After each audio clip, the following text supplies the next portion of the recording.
Je me trouve sur la plage de Grand Bain et ce que vous apercevez de l'autre côté, c'est l'un des coins mythiques de l'île Maurice, l'île que l'on appelle Coin de Mire. Bonjour et bienvenue dans ce nouveau numéro de Ça roule. L'île Maurice, c'est 1 300 000 habitants pour environ 10 000 immatriculations neuves chaque année.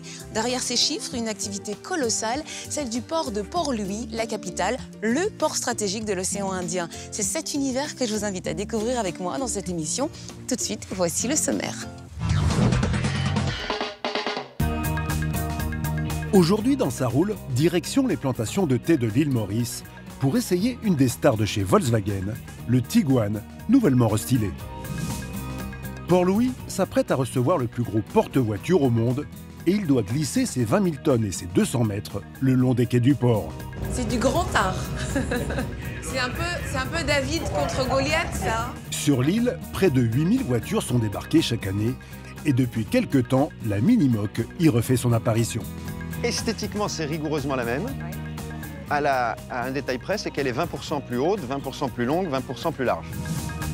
Nous verrons aussi l'essai de la Peugeot 308, une des meilleures ventes françaises, qui vient de subir récemment un lifting. Enfin, direction le Sénégal, pour des rencontres que l'on peut qualifier du troisième type. Qu'est-ce que c'est que ce petit bolide ? Une voiture que j'ai faite moi-même. J'avais envie d'une voiture que je ne trouvais nulle part. Le plus gros porte-voiture au monde et des concepteurs de véhicules très originaux, c'est maintenant dans Ça roule.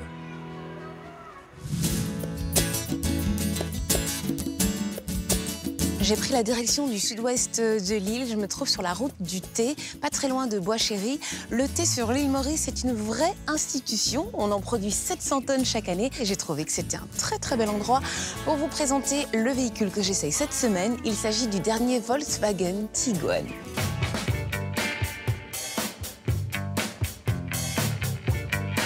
C'est en 2007 que Volkswagen va mettre pour la première fois sur le marché son SUV compact. C'est d'ailleurs eux qui vont lancer la mode de ce genre de véhicule.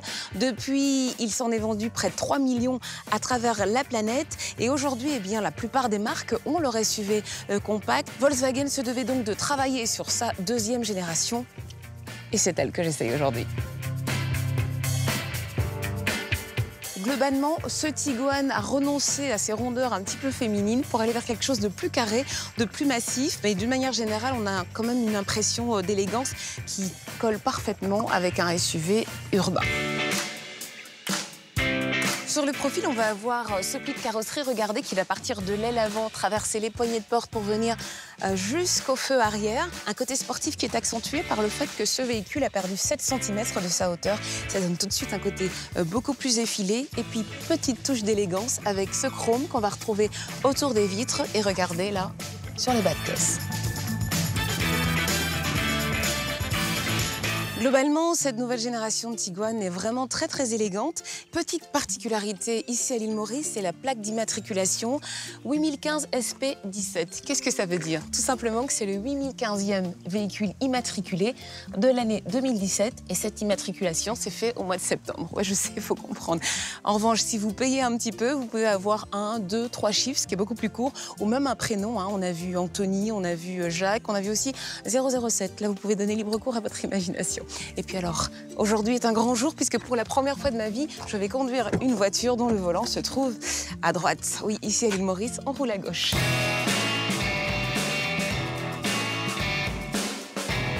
Alors, ce qu'il faut dire d'entrée de jeu, c'est que cette voiture a gagné 6 cm sur la longueur, 3 cm sur la largeur et à peine installée, regardez, on se rend bien compte que c'est un habitacle vraiment très spacieux. On est chez Volkswagen, donc qualité de matériaux irréprochable, très belle finition, très bel assemblage. On a un écran de 9 pouces et ce qui est très sympa, c'est que vous pouvez aussi bien naviguer avec vos doigts qu'avec les petits boutons. Par exemple, quand vous avez mangé des chips ou du popcorn comme moi, ça évite de laisser plein de traces de doigts sur l'écran. Ça, c'est pas bien. Et grâce aux caméras tout autour de la voiture, cet écran Juliette va te permettre de manœuvrer en toute tranquillité pour te sortir de ce chemin. Si jamais je rentre dans quelque chose, c'est que je l'aurais vraiment voulu. Allez, c'est parti.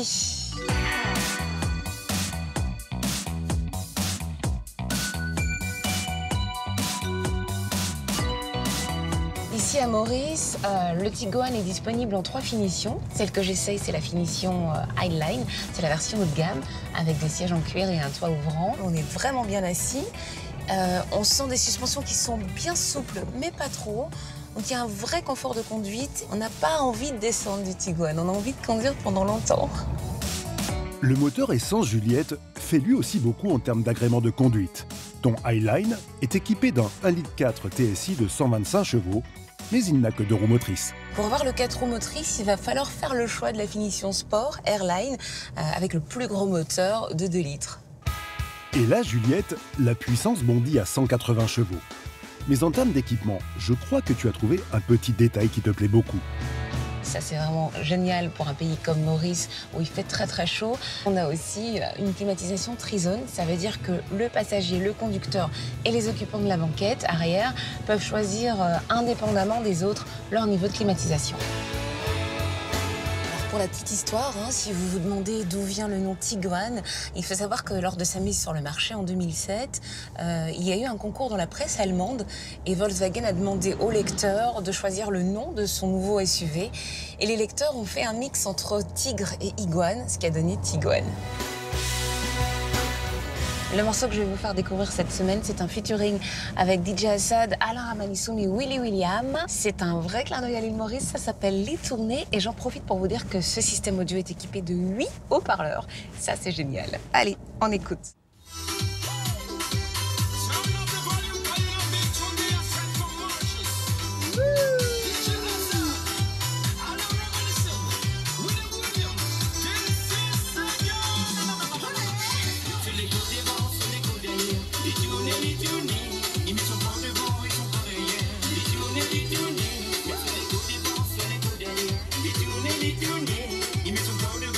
Là, je suis en train de traverser Curepipe. Curepipe, c'est la deuxième ville économique du pays. Ça se trouve au centre de l'île Maurice et c'est une ville qui est souvent comparée à la métropole parce que son climat est froid et humide. Cela dit, ça n'empêche pas qu'on trouve des touristes ici. Le tourisme, avec près d'1 million de visiteurs par an, reste le pilier financier de l'île Maurice. Et si la plupart des gens viennent pour les plages paradisiaques qui se trouvent notamment dans le nord, il faut savoir qu'il y a d'autres paysages qui sont assez sympas à découvrir. Si vous allez un petit peu plus dans le sud, vous verrez des terres qui sont plus vertes, plus vallonnées. Je pense qu'il faut vraiment prendre le temps de découvrir l'île Maurice. La capitale vaut aussi le détour, Juliette. Son port est le plus grand de l'océan Indien. L'endroit est stratégique. Des centaines de voitures y arrivent chaque mois. C'est après l'actu de la semaine.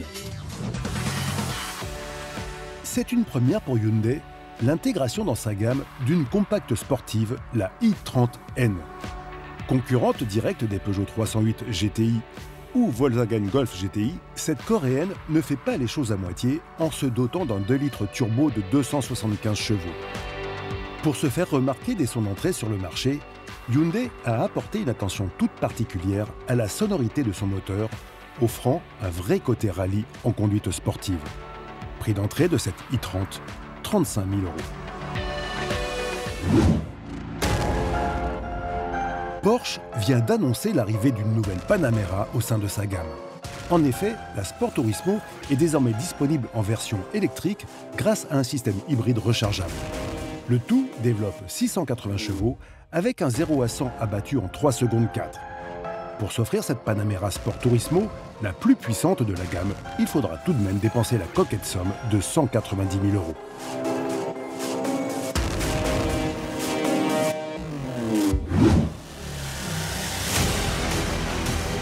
C'est le type de rassemblement exceptionnel qui n'arrive qu'une seule fois par an.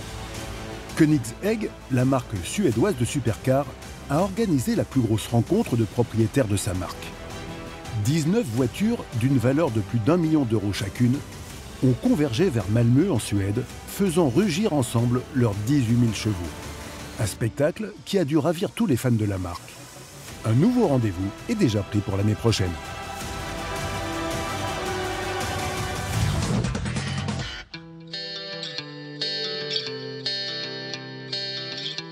Ce matin, au port de Port-Louis, un bateau de 20 000 tonnes doit accoster pour décharger une partie de sa marchandise. Ce que vous apercevez derrière moi, c'est un car carrière.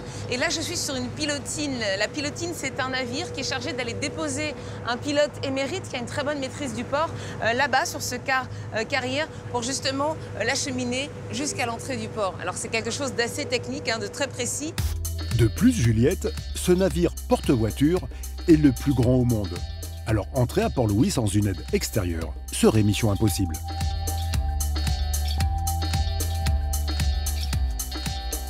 Voilà, donc là, les 3 capitaines sont montés à bord du car carrière. Et donc, ils vont avoir maintenant pour tâche d'acheminer d'acheminer le navire donc jusqu'à l'entrée du port. Mais ce monstre des mers fait 200 mètres de long et 40 mètres de haut. Et malgré ses technologies les plus modernes, Juliette, pour accoster, il a besoin d'un beaucoup plus petit que lui. Bernard est le commandant de ce remorqueur. Donc là, en fait, le but, c'est que, puisque c'est quand même un gros bâtiment, c'est très très lourd, c'est très énorme, c'est que le remorqueur puisse l'amarrer pour gérer un petit peu sa vitesse et sa manœuvre. Donc là, il a coupé ses moteurs? Non, il continue. Oui, il est à bas régime, à vraiment. bas régime. D'accord. Yes. Okay, donc c'est une grosse responsabilité pour vous. Oui, c'est assez complexe. D'accord. C'est très technique aussi parce que c'est quand même pas le même poids. Oui.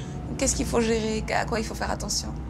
Normalement, il y a beaucoup de facteurs qui ont changé. Normalement, le temps, du vent. Le temps, le vent. La vitesse du bateau. La vitesse du bateau. Et ça prend combien de temps en tout pour que le navire arrive au port à ce rythme-là? Approximativement, averagely, c'est 1h30 pour un standard manœuvre. 1h30.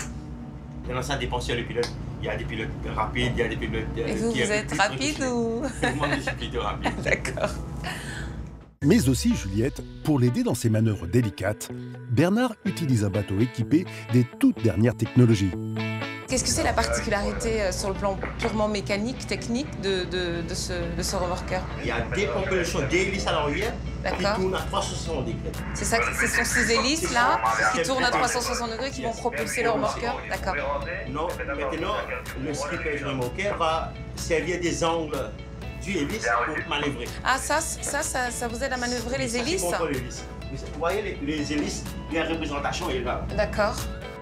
Grâce à ce système d'hélices révolutionnaire, Juliette, et à 2 énormes moteurs Caterpillar de 8000 chevaux, ce remorqueur est capable de tracter, pousser, diriger les 20 000 tonnes de n'importe quel navire.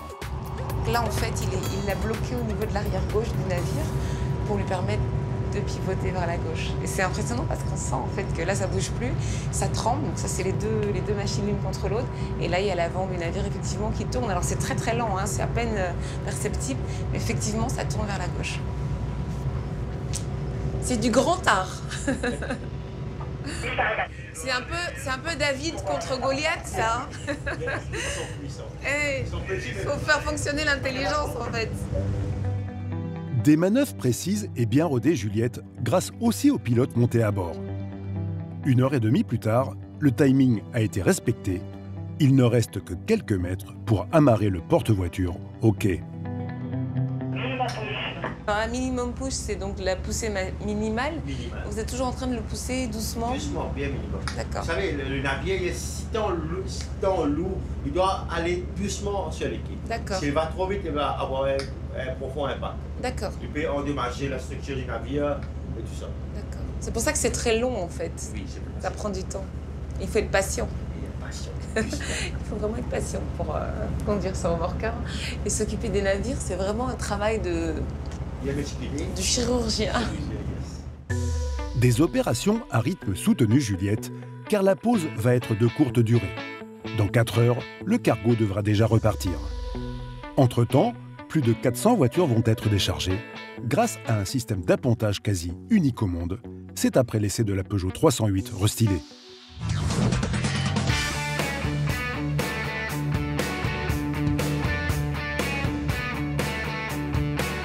Guten Morgen et bienvenue en Allemagne, à quelques encablures de la frontière autrichienne, ici en Bavière plus précisément. Et pour une fois, nous n'allons pas essayer une voiture allemande, mais bien une française. Best-seller en France, la Peugeot 308 vient d'être restylée et c'est le modèle Blue HDI version GT qui est à l'essai aujourd'hui. Les rapports passent sans aucune perception du conducteur, c'est très agréable. En revanche, en conduite très rapide, eh bien, je trouve que les commandes manuelles manquent un peu justement de rapidité. En revanche, ça se marie très très bien avec le 2 litres Blue HDI 180 chevaux de cette version GT. Ça permet de mieux utiliser la puissance puisqu'il y a 2 rapports de plus. Donc on est toujours sur le bon rapport et ça, c'est vraiment très appréciable. Pour ce restylage, Peugeot n'a pas touché au châssis de sa 308, déjà reconnu pour la qualité de son amortissement et de ses trains roulants. Pour le constructeur, on ne change pas une équipe qui gagne.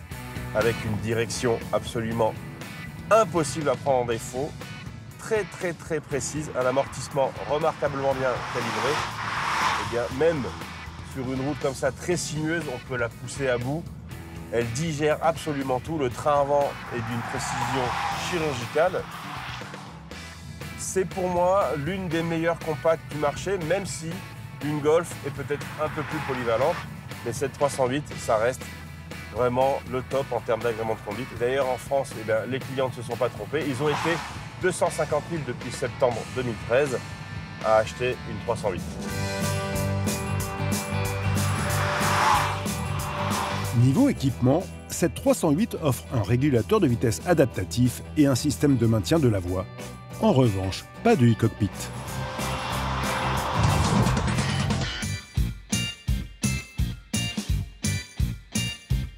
Le Hub Trapper est maintenant à quai et grâce à la forme unique de sa rampe d'embarquement, le balai des voitures va pouvoir débuter. N'est-ce pas, Juliette? Là, on voit des Range Rover qui sont en train de sortir. Là, on a des tracteurs. Les voitures continuent d'être emmenées de l'autre côté au parc de stationnement. Alors, ce sont des chauffeurs qui sont déposés ici par une navette, qui prennent les voitures, qui les emmènent au parc de stationnement. La même navette va les récupérer et ces chauffeurs reviennent. Ils sont vraiment gentils, les gens ici. Ça fait 15 fois qu'ils passent, ça fait 15 fois qu'ils me font des signes de la main. Les employés du port de Port-Louis, Juliette, n'ont que 3 heures pour décharger 423 véhicules. Et il y a tous les styles, du tractopelle à la voiture de luxe. Ça, c'est la dernière Mercedes classe C. Et on va, je vais monter dedans et puis on va aller au parc de stationnement, voir un peu comment ça s'organise. Bonjour. Vous êtes chargé de venir récupérer les voitures? C'est ça, oui. D'accord, donc vous prenez n'importe quelle voiture? Quelle voiture, n'importe. D'accord, c'est à tour de rôle? C'est ça, tout le monde, ouais. D'accord, c'est vraiment la première fois que je monte dans une voiture comme ça. On a du plastique autour, on a du carton, on a du cellophane partout. Ouais, ouais. C'est une voiture qui est encore emballée, quoi. Ouais, ouais. D'accord, on l'a pas déballée encore. Non, non. C'est dans ce port, Juliette, que les concessionnaires viennent chercher leurs véhicules. En fonction des marques, la protection varie, mais quand certains préfèrent être encore plus discrets que ça, ou ça par exemple, il reste les containers.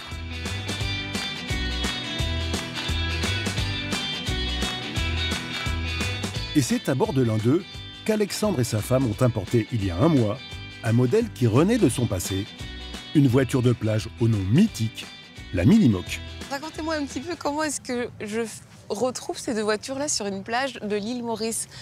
C'est un peu inattendu quand même. La Minimoc, il y en avait plein sur cette île ici. Et aujourd'hui, elle est refabriquée depuis 6 mois à côté de Londres, assemblée en Slovénie. Et le premier container est arrivé il y a 1 mois et demi sur l'île. Et le succès sur l'île Juliette est immédiat. Les Mauriciens l'adorent. Il faut dire qu'elle est craquante avec son côté rétro. Esthétiquement, c'est rigoureusement la même. Oui. À un détail près, c'est qu'elle est 20% plus haute, 20% plus longue, 20% plus large. Et par rapport à l'ancienne Juliette, les suspensions sont modernes, le moteur est indien, un Tata de 1000 cm3 qui développe une 40aine de chevaux. Alors le moteur Tata, il faut quand même le préciser, c'est un avantage immense pour un véhicule comme celui-ci, puisque c'est un moteur qui est extrêmement facile, à réparer, et ensuite c'est un moteur qui est extrêmement courant. On le trouve beaucoup ici sur l'île Maurice. C'est un moteur à la fois contemporain, très contemporain, mais très connu des mécaniciens, puisque... il y a d'autres constructeurs qui utilisent ce moteur-là. Beaucoup d'autres marques.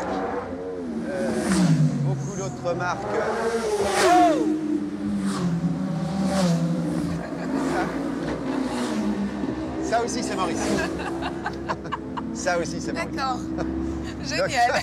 N'importe quel petit garagiste dans un petit village, il connaît ce moteur. Je crois que la seule électronique qui est dans ce véhicule, ça doit être l'autoradio. Oui. Donc c'est simple à réparer, c'est simple à entretenir. Un peu comme dans les années 50, Juliette, lorsqu'un appel d'offres a été lancé par l'armée anglaise. Le cahier des charges, c'était une petite voiture qui était capable d'être parachutée par les militaires pour servir sur le terrain. Et elle n'a jamais servi à ça puisqu'elle était tellement mal suspendue que c'était impossible de faire du tout-terrain avec. Donc elle a été reprise à la suite de ça pour en faire ce qu'on a connu, c'est-à-dire la voiture qui a équipé Saint-Tropez, Brigitte Bardot avec ses setters anglais dedans, etc. etc. Une voiture qu'on n'a pas peur de salir, non. en fait. C'est une voiture qui n'a pas de tissu, comme vous le voyez. Donc vous pouvez être avec des enfants, du sable, c'est pas grave, on la lave à grande eau, ça pose pas de soucis. La Minimoog Juliette est une voiture qui a marqué son temps et les esprits. C'est sans doute ce que cherche à faire un certain Baïla avec ses engins hors du commun. Pour le rencontrer, direction le Sénégal. C'est après les perles du net. Vous voulez passer de 0 à 100 km/h en moins d'une demi-seconde? C'est simple, il faut de l'eau de pluie.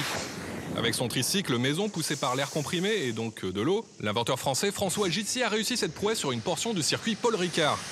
Il a atteint les 260 km/h et surtout pris 5G lors de l'accélération.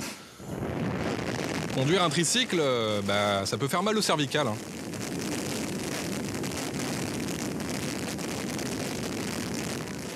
On continue dans les inventions avec le Britannique Colin Furze, qui lui aussi a décidé d'utiliser de l'eau, mais pas pour les mêmes raisons. Lui a eu envie de transformer sa voiture en baignoire. Alors c'est vrai que c'est un gain de temps le matin, parce qu'on peut se laver et aller au boulot. Par contre, la voiture séchante, il ne l'a pas encore inventée. Ça fait de la mousse aussi.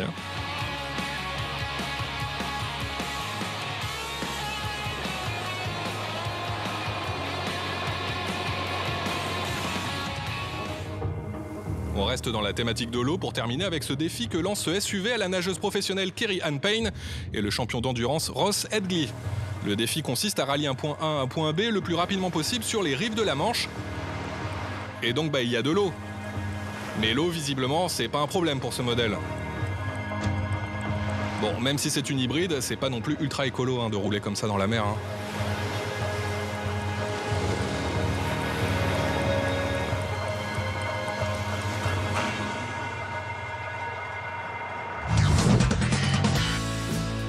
C'est au Sénégal, dans la ville de Thiès, que Juliette doit rencontrer un personnage qui a construit lui aussi un drôle de véhicule.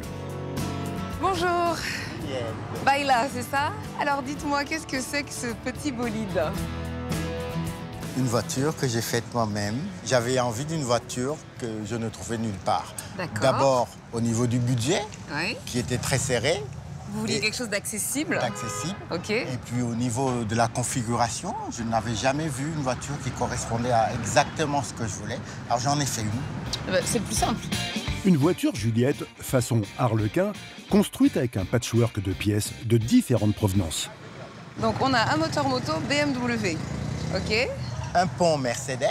Un pont Mercedes, ok. Là devant, il y a des amortisseurs de 205.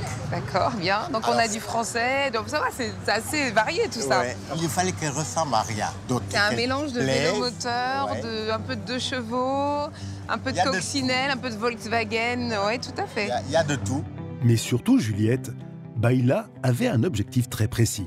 Vous, ce que vous voulez faire, c'est construire des voitures, donc maison, et aller à la rencontre des populations en Afrique, notamment des jeunes, donc des élèves, des étudiants. La voiture, je l'ai créée au lycée d'enseignement technique et de formation professionnelle de Thiès. D'accord. Quand elle était prête, ce message a résonné dans l'esprit des apprenants. D'accord. Et ils en ont fabriqué une. Et cette voiture, l'occasion était trop belle de venir te la présenter, Juliette. Elle aussi est bourrée d'astuces. Et côté design, on peut dire que les étudiants se sont lâchés. Ah oui! D'accord, mais c'est quoi ça? C'est l'éléphant du futur ou quoi? D'accord, donc Rally, alors vous êtes inspiré de Baïla pour sortir ça du lycée technique. En fait, c'est 3 roues là, il y a une moto. Comment vous avez fait ça? Voici, c'est simple. Ça on dirait un hélicoptère. Voilà. Oh là là là là là. On s'est inspiré au niveau de des marques comme certaines marques américaines. Alors Khalil, est-ce que je peux l'essayer? Voici, vous pouvez l'essayer. Je m'assieds, vous me faites mon copilote. Alors, en voiture, et comment on fait, on est portière? Alors, je tire comme ça. Ouh! À l'intérieur, Juliette, tu risques aussi d'être un peu déroutée, car à bord, de nombreux éléments proviennent de motos. La boîte de vitesse est une Kawasaki. Donc, la première, c'est devant. Voici, le premier, c'est devant. Okay. Après, deuxième, troisième, quatrième, jusqu'à sixième. Ah, tout ça, c'est derrière. Ah, c'est derrière. C'est facile, en fait. Ah, c'est pas diable, hein? Bah, si. Ok, donc, c'est parti. Comme moteur, c'est combien de chevaux? C'est 137 chevaux. 137 chevaux, ouais, d'accord. Comme c'est un moteur Kawasaki à 1000 cm3. Ah oui, pourtant c'est cool, hein? Ah oui. Oh mon Dieu, j'ai pas de frein. Non, mais... non. Oh mon Dieu. Mais ton freinage, il est pas au point. Ouais, si, il faut régler encore. Comme c'est la première fois, c'est normal. Mais Khalid, pourquoi est-ce que tu as pensé à construire cette voiture alors? Ouais, si, j'ai pensé à construire parce que nous avons la capacité de construire quelque chose, quoi. Il ne faut pas se dire que tout est impossible dans la vie. D'accord. Il faut juste essayer. Grâce à son association, le Raid de l'Espoir, Baïla part régulièrement à la rencontre d'autres jeunes dans d'autres lycées pour transmettre et donner le goût de travailler. J'espère que ce raid il ira très loin, qu'il va aller dans plein de pays parce que le message il est vraiment très beau. Merci beaucoup en tout cas et à bientôt. Bon et bien voilà, c'est tout pour Ça roule. J'espère que toutes ces expériences vous auront plu. À la semaine prochaine.